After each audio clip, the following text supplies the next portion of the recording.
dito ngayon pumapasok na yung yung diniscuss mo sa na shaky ang Senado. Tingin ko kapag nahagip si Villar, napanood ko yung programa ni Marcoleta doon sa Net25 sabi ni Marcoleta. Sabi ni Marcoleta, ang hinanakit namin dito sa Senate President ngayon, sa halip na kaming mga senador ang protektahan, ang protektahan ang Kamara At sinabi talaga ni Marcoleta doon sa programa niya sa Net25, sabi niya, katulad niyan, doon sa Kamara, ang diniin doon ni Bryce Hernandez, kapwa namin senador, si Jinggoy at saka si Joel Villanueva, hindi man lang tinulungan, sinuportahan ng aming Senate President.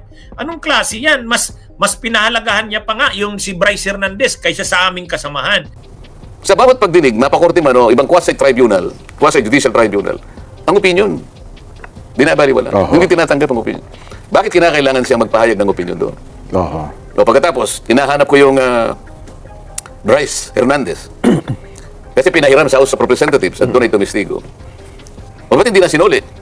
Tinanong ko yun. Sabi ko, Mr. President, bakit hindi sinuli sa atin? Hindi ba? Ito yung sulat mo, babasahin ko sa'yo.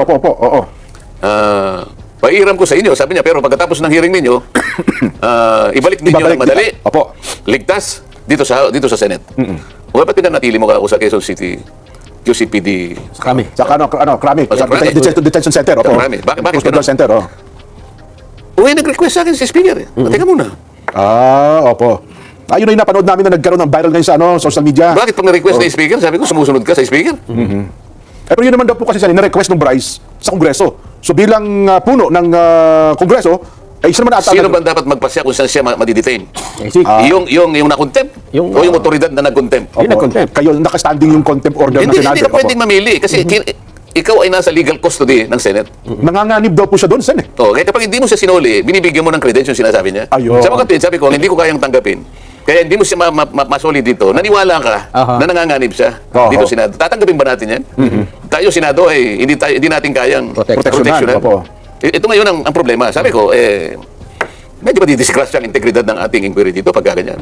Bakit ayaw mo siyang bigyan ng witness protection program at kinakailangang magsoli? Bakit si Hernandez, hindi mo siya sinabihan na magsoli ng perang katakot-takot na halos bilyon-bilyon ang ipinatalo? Mas malaki pala ang pera din nun, Bakit ganun? Ang daming sasakyan din nun. Nakikita nyo ba ang pagkakaiba ngayon? Pagka nandun sa House of Representatives, kagyat na bibigyan ng witness protection kahit hindi siya magsoli. Hindi kaya, kailangan magsoli ka muna. Tingnan po ninyo ang pagkakaiba. Hindi naman daw ata humihingi na maging witness itong si Bryce Hernandez. Yun nga yung gusto nilang mangyari. Magsabi ka lang ng totoo. Merong nag-text sa akin.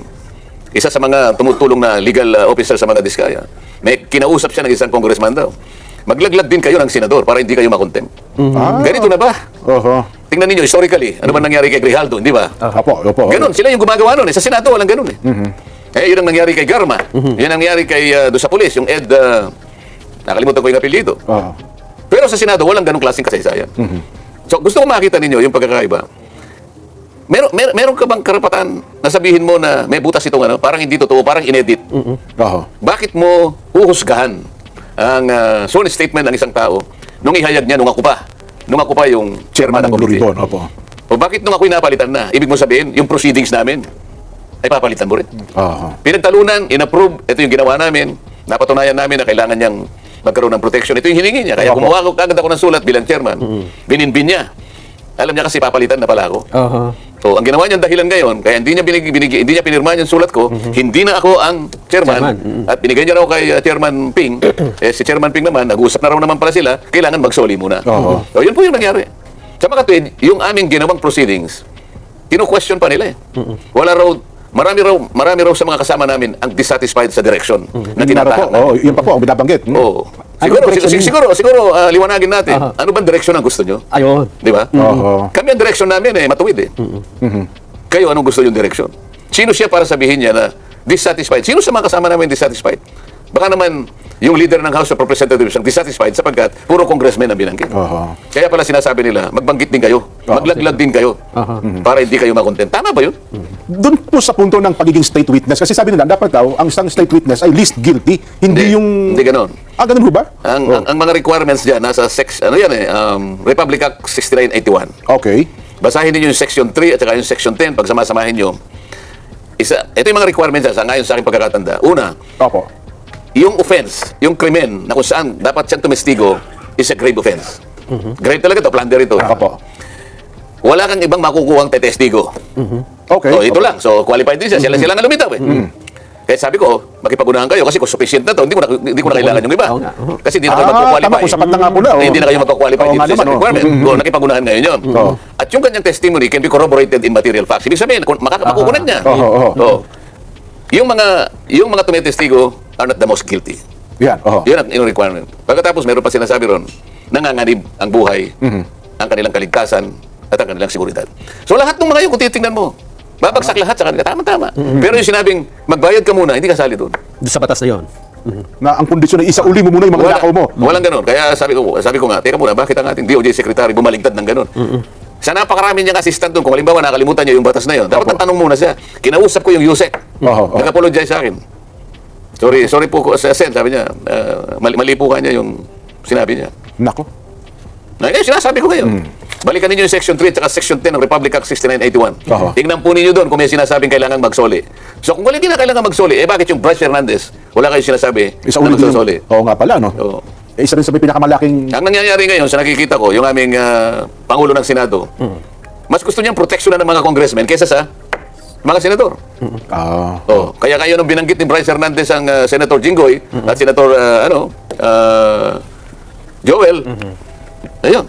Tinutektahan si Hernandez. Si Hernandez ang nakaproteksyon ngayon. O sinabi ko, teka muna, bakit ka ako nasa krami? O di nagtalo-talo kami.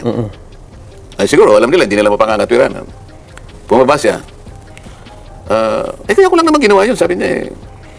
Mamaya kapag tayo ang nanghiram, hindi rin na tayo pahiramin. Ano, hiraman ba to? Yun nga punto, yun ang nababas doon sa iyong pagpupulong, Sen. Pero sinabi ko sa kanya, ano ngayon kung di tayo pahiramin? May marami naman tayong sarili. Iyon pa rin katwiran niya, kaya niya daw ginawa yun sapagkat baka sakaling manghiram din ang Senado, Ako nga kulang ako, hindi ako nanghiram. Bakit hindi mo ako kinonsulta? Bakit kita ko konsultahin? Ako ang Senate President. Yun po ang kanyang katwiran eh. Ako pa yung chairman eh. That time, opo. Nung i-commit mo siya sa Quezon City, sa Krame, hindi napalitan ka na nun eh. Hindi ka ako. Tingnan mo ka ako itong account ng news. 215. Nung maalis ako ng chairman, 524. Yun pa yung ano. Palahin mo ka niya. Ako ang chairman eh. Hindi mo binasa yung section 6 ng ating tuntunin. Basahin mo. Ano nakalagay doon, Sen? The committee alone. Sabi niya. Ako lang. Bilang kayo chairman ng komite. Sige, usapin mo. Tayo sabi naman ni Senator Lacson, buti naman yan, medyo, sabi niya, bro, okay na ba sa'yo kung ilagay na lang natin sa Pasay City? Tayo naman, hindi naman tayo pala. Ayaw natin nakikipagtalo pala. Pares lang naman. Gusto ko lang, maalis sa Krame. Sapagkat Quezon City yun. Ang Senate ay Pasay City. Sige, okay na sa para lang makita nila tayo ay reasonable tao. Ano mangyayari dito, Sen, kung ito, wala na yung commitment eh, nabibigyan ng state witness. Nasa sa kanila yun. Ang ibig sabihin dito, ang batas ay batas. ang ibig sabihin dito, Sen. Nag-apply sila. Ako naman, gumawa na ako ng sulat. Pag may nangyari doon sa pamilya nun, sa kamay nila, kukunin. Paano kung bumawi? Kasi yung mga sinasabi na, ang dami na yung binanggit na pangalan eh. Pero sabihin niya, hindi po totoo lahat ng mga sinabi ko. Kasi walang protection eh. Kaya nga, ang pinuproteksyonan niya nga, imbes na tawagin niya yung 17 na inano doon, bakit hindi niya tawagin? Nabanggit ang pangalan ni Speaker Romualdez sa pagitan ng ibang tao ron na sinabi, palagi daw sinasabi ng isang congressman doon. Dalawang beses niya binanggit. Palagi pong binabanggit ang pangalan. Hindi niya nakausap talaga yung dalawang pangalan na binabanggit. Ngunit palagi pong binabanggit ang pangalan ito at pangalan ito. Meron ba siyang tinawag doon na sinabi ba nila, sige, papapuntahin dito para mag-testify din itong mga 17 ito para matanong din natin? Hindi naman eh. Ang lahat ng mga sinasabi ng mga witnesses dito sa House, yun ang kanyang pinaniniwalaan. Yung mga witnesses dito na nakalap namin, mali lahat yan, sabi niya. Parang may butas yan, parang inedit yan. Bakit ganun? So pagka yung Blue Ribbon Committee na aking na pinangunahan ko, hindi niya pinaniwalaan. Pero kapag yung mga resource persons namin doon ay pumunta doon sa House of Representatives, doon pinaniniwalaan yung sinasabi. Naku, pero ako naman naniniwala siya na nagkasundo-sundo kasi merienda na pala kayo. Niyaya kayo mag-merienda. Napag-usapan niya paano aayusin. Anong niyayang mag-merienda? Kasi doon nababasa halika kayo. Mag-merienda na lang tayo. Di ba nung nagtatalo-talo kayo sa custody. Kasi, Oo, magkukus tayo, sabi niya. mag-focus na tayo. Ito kasi si Senator Jinggo, yung gulo talaga eh.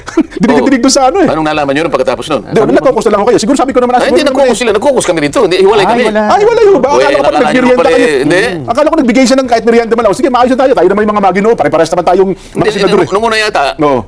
si Senator Jinggo, akala niya doon siguro yung puntahan. Opo. Doon siya pumunta. Kaya lang nakahiwalay din siya. May nakakita, andito yung iba, nandun siya sa malayo, kumakain siya mag-isa.